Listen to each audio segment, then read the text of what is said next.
Long-term care insurance. Is this a good thing to buy?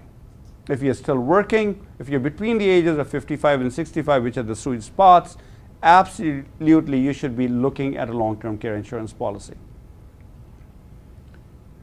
The problem with long-term care, of course, is going to be that you can count on the rates to go up, you can count on the companies to go under, some of the companies to go under, and you can count that you must actually plan to be able to afford it in retirement.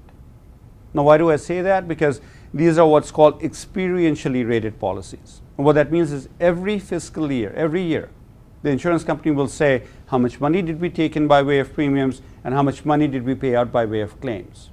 You take in less money than you pay out, who makes the difference? You and I do. And that's the problem with the long-term care. It's truly a health insurance plan at the end of the day.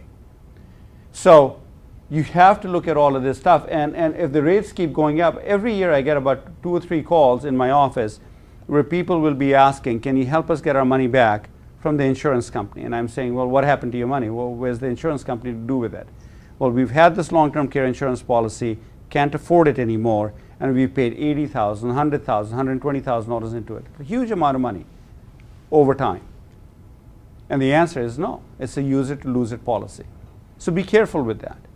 The other thing that I will say is buy the right policy.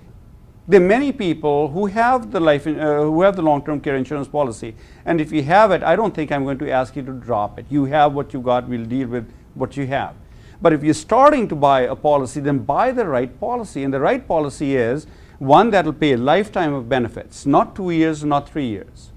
One that will pay between your disposable income and the benefits will pay at least $400 per day of benefits. And it will keep up with inflation. Those are the 3 minimum things you want in a long-term care insurance policy. Problem is that policy is quite expensive, particularly if you're not buying the cheapest company.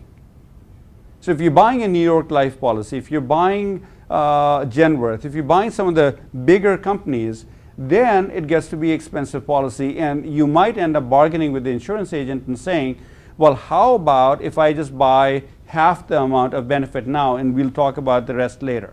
And you can do that. Most of us will never get there. The problem with that thinking course is that if you have a $100 per day benefit and your cost of care is $300 per day, we are still looking at Medicaid, and all this money that I get from insurance company, I just give it to the nursing home. It doesn't really benefit you or protect your assets. So be careful with what you buy. It's a good policy with some caveats.